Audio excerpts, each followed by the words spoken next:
Welcome back. You're watching Guardians of Gaia with myself, Megan Edwards, and tonight we're discussing food gardens and resilient communities. Now, throughout lockdown, food gardens have popped up all over the country, not because of instruction, but necessity. We explore food comms that have been feeding communities throughout lockdown in places where government delivery never got to the people on the ground. But before we get into that, let's look at some stats in recycling and waste as we get into Climate Count.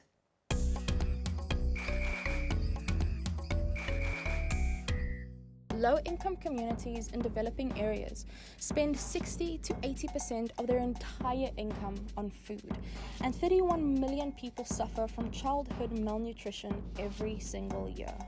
By 2030, global food demand is expected to rise by 35%. And in the same year, on a brighter note, only 1 in 7 people are expected to be consuming less than 2,500 calories a day. And this is great news. It means that more people in developing countries are going to be able to eat more. I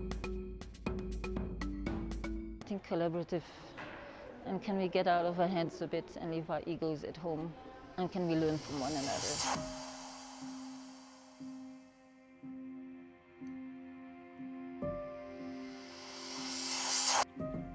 To be honest with you, we're not in a great position. It's not unique to South Africa, but of course this is the context that we know so well. This year has really ramped up food insecurity in a very big way, but it existed, pre-COVID-19. Inequality plays a huge part in that, but it's also the nature of our food system, our long food supply chain lines, the inaccessibility of a lot of people, the monopolization of food in many ways, and that leaves people reliant on quite a small dominant system.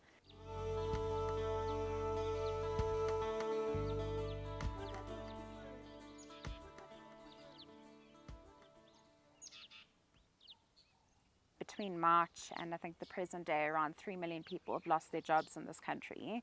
That's immediate buying power that's lost. So people who were buying, whether from supermarkets or spas or shops or local farmers, they were not able to do that and became really reliant on food aid measures. What we've also seen is through closing our borders, some of the kind of cheaper foodstuffs that we bring in from overseas have not been making their way to South Africa as frequently. The price of food has just gone up substantially. I think at last count it was on average, between 20 and 30% this year. So if you think about that impact on people's household budgets, and if you then think about the kind of salaries that the majority of people in South Africa are living off, it's just not possible. You just cannot buy food with that little money.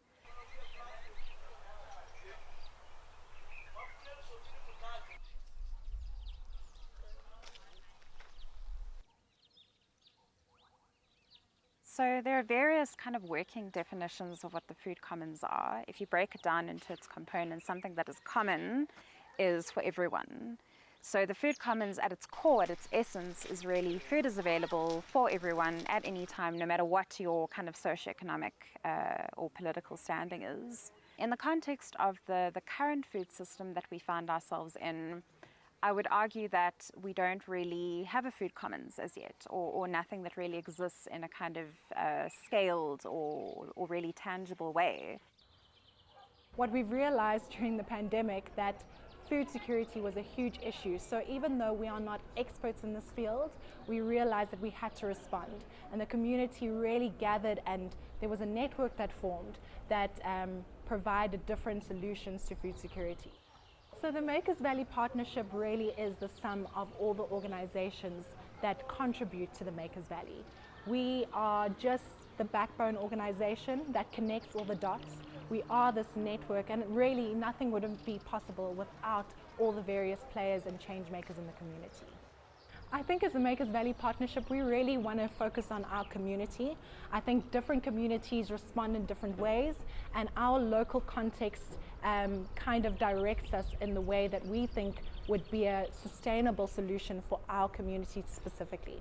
And I think why we do that is because we know that our community has a specific mindset around food security and waste and specific challenges that they face. The first thought was obviously around getting immediate food relief to community members, so the typical soup kitchen. And then in parallel, we started to organize food parcels.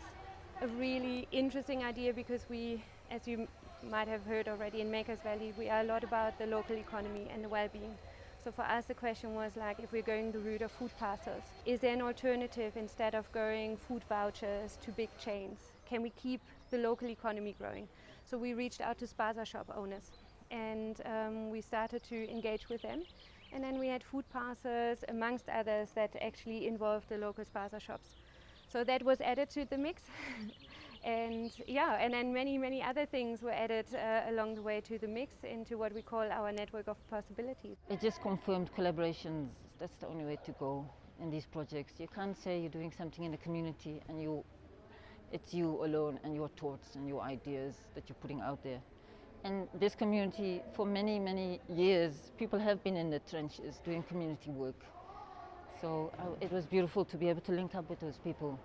There are huge flaws in our food system from farm to table that impact food security. Sometimes there is not enough food, but I think the bigger problem is access to food. And how do people access nutritious and healthy food? Because that is one of the biggest things that we see is there's this concept of hidden hunger. People might on the surface level seem as though they've been fed, but are they actually being fed if they haven't got nutritional value from that?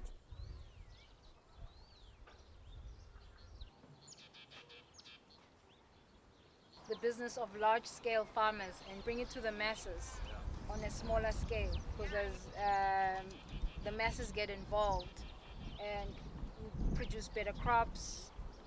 Everything is all around better, as he's saying, that it has to be socially, economically, as well as environmentally beneficial, and also for us right now and for the generations to come.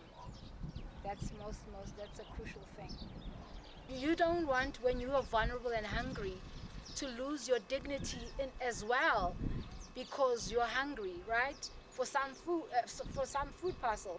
I thought, let's take it above the individual families' gardens to now communal gardens. And Wawa was the first spot. I knew exactly where we were going to launch. I knew exactly what we were going to do. And then from there, what I did was I basically contacted Enrique, told him the vision, told him what I thought, and really his support, his partnership has been amazing, strategic, and I've fallen in love with the work that they do here at Wawa. It means so much to so many. Positive change, because it's not easy. We have drugs, alcohol, and some substance abuse that's killing our community as we speak. Gender-based violence, I don't want to talk, HIV and AIDS. Jobs. Everyone is asking me, what can I do? I want a job, I want to be a volunteer. So I said, come. The boys that are working here, the girls that are working here, I just told them to come.